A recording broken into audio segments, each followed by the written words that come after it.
जय हिंद। कैसे हैं आप।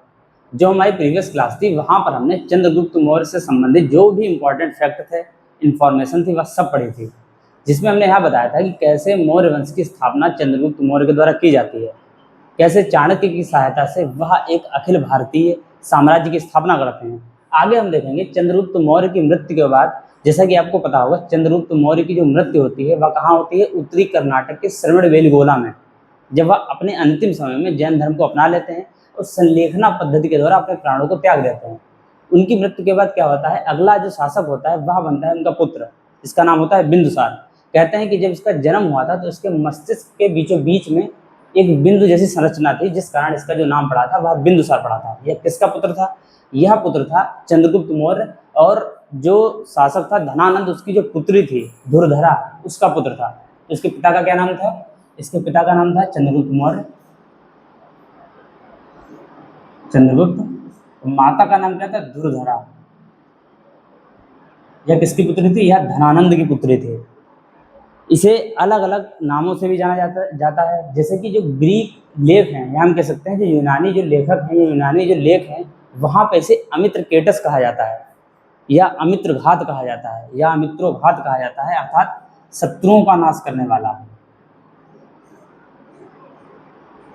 शत्रुओं का नाश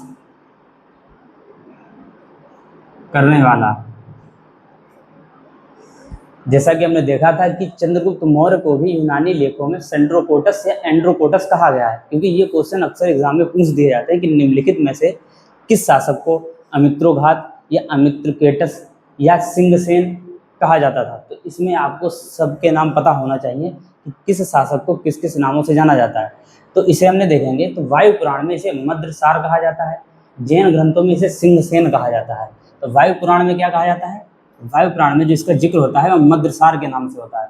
जैन ग्रंथों में इसे सिंहसेन कहते हैं, और ग्रीक लेखों में हमने देख लिया है कि इसे क्या कहते हैं, अमित्रोघात या अमित्रकेटस कहा जाता है, अर्थात शत्रुओं का नाश करने वाला। अब हम जानेंगे कि जो बिंदुसार था वह आजीवक संप्रदाय का अनुयायी था। जैसा कि हमें पता है कि चंद्रगुप्त मौर्य जो थे वो अपने अंतिम समय में किस धर्म को अपना लेते हैं, जैन धर्म। यह क्या करता है, यह आजीवक संप्रदाय को मानता है। हम समझ लेते हैं आजीवक संप्रदाय के बारे में कुछ चीजें। आजीवक संप्रदाय की जो स्थापना होती है वह की जाती है मौखलीपुत्र गौसाल के द्वारा।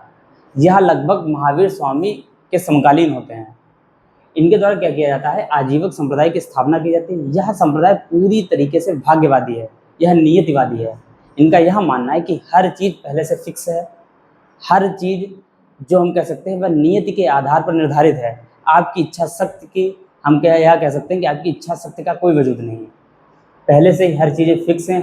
कोई भी चीज़ किसी भी जो स्तर से जो तय है वह ना तो ज़्यादा हो सकती है ना कम हो सकती है, पहले से ही सब कुछ निर्धारित है। तो यह कौन मानता है, आजीवक संप्रदाय के जो अनुयायी होते हैं वह मानते हैं। हालांकि यह नास्तिक होते हैं, ईश्वर में विश्वास नहीं करते हैं, ईश्वर और कर्म पर यह विश्वास नहीं करते हैं।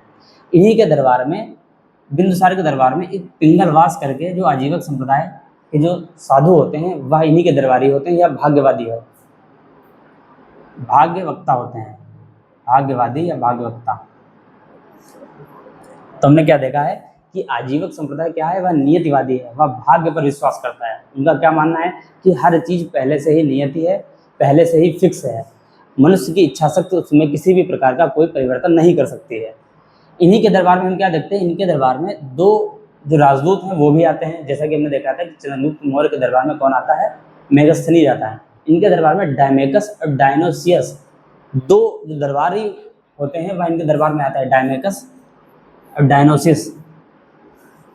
डायमेकस और डायनोसिस दो जो राजदूत होते हैं वह किनके दरबार में आते हैं, बिंदुसार के दरबार में आते हैं।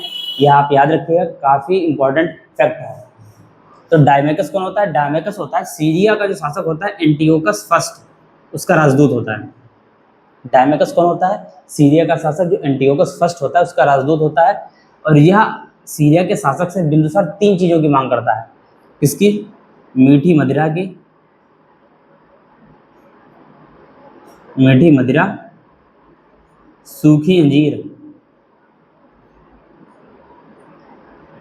सूखी अंजीर, और तीसरा करता है दार्शनिक की।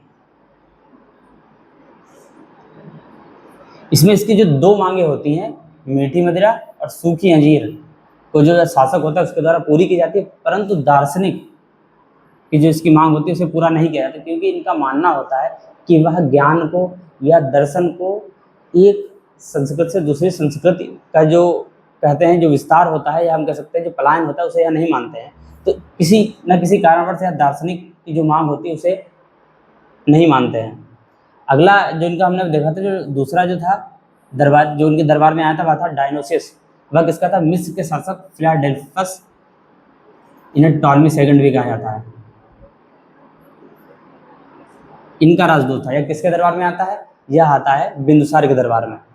फिर हम देखते हैं कि कुछ जो बातें हैं जो कि अन्य ग्रंथों में जो लिखी हुई हैं, जैसे कि एक बौद्ध भिक्षु हैं, या हम कह सकते हैं बौद्ध साधु हैं, उनका नाम क्या है? लामा तारानाथ।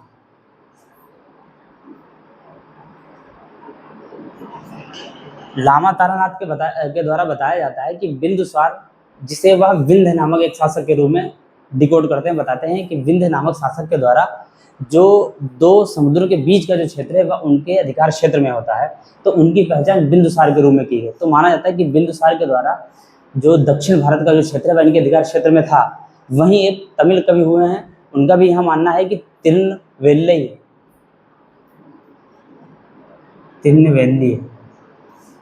तमिलनाडु में तिरुनेल्वेली करके एक जगह है, वह भी उनके अधिकार क्षेत्र में बताते हैं। हालांकि अशोक के जो अभिलेख हैं वह तमिलनाडु से, या हम कह सकते हैं सुदूर दक्षिण से प्राप्त नहीं हो पाते हैं। तो कहीं ना कहीं यह माना जाता है कि बिंदुसार के अंतिम समय में या उनके समय के दौरान दक्षिण भारत का क्षेत्र उनके हाथ से निकल गया था।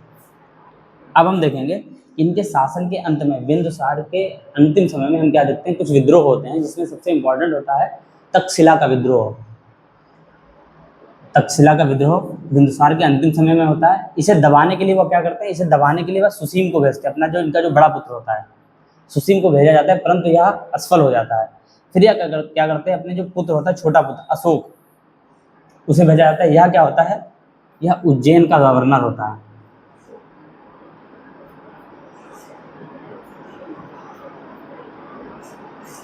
उज्जैन का गवर्नर अशोक के द्वारा तक्षशिला के विद्रोह को दबाने के लिए, या हम कह सकते हैं अशोक को जो होता है वह बिंदुसार के द्वारा तक्षशिला के विद्रोह को दबाने के लिए भेजा जाता है, और यह सफल भी हो जाता है।